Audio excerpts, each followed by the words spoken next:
Focus Israël avec ce soir les préparatifs de la fête juive de Pessah qui débute demain. Une fête qui va durer une semaine et commémore la sortie d'Égypte des Hébreux alors réduits en esclavage, puis leur arrivée en terre promise. L'un des symboles de cette fête, c'est la galette sans levain qui se substitue au pain. En hébreu, on l'appelle la matzah et elle répond à des normes de fabrication très strictes. Reportage à Bnei Brak, près de Tel Aviv, Daniel Ziri, Nassib Safadi.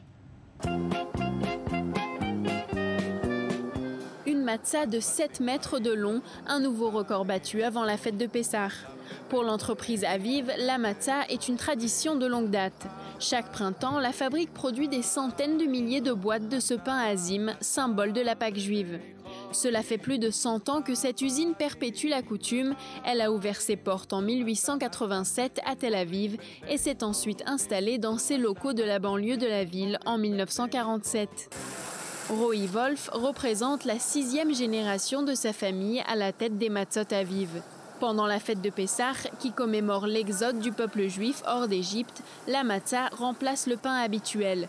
Selon les textes bibliques, lors de leur voyage, les Juifs n'avaient pas de temps pour laisser leur pain se lever. Le résultat donnait la matzah. Le processus de fabrication de matzot doit durer pas plus que 18 minutes. C'est dicté par la religion juive.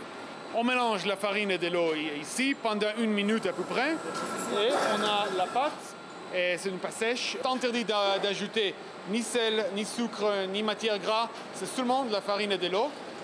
La pâte est ensuite étalée pour atteindre une épaisseur d'environ 1 mm, puis elle est coupée et perforée avant de passer au four.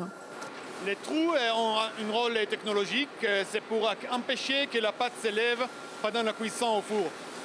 Voilà, et après on a un couteau qui les coupe au niveau de la largeur.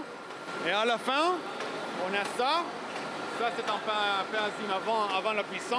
Une cuisson qui ne dure pas plus d'1 minute 20 à très haute température. Les matzot sont ensuite emballés et transportés direction les supermarchés à travers le pays, mais pas seulement. On exporte à 35 pays, en Amérique du Nord, au Canada, et aussi beaucoup, comme bien sûr, en Europe, en France, en Italie, en Grande-Bretagne, mais aussi aux pays où il n'y a presque pas de communauté juive, par exemple au Corée du Sud, où le pain azim est utilisé comme le pain sacré à l'église. Aviv fabrique une 50aine de produits à base de farine de matzah. Le pain azim lui-même se décline en plusieurs variantes. Nature, aux œufs, à l'oignon, au seigle, au son et même au chocolat. Des goûts modernes qui restent tout de même fidèles à une tradition bien ancrée dans le judaïsme.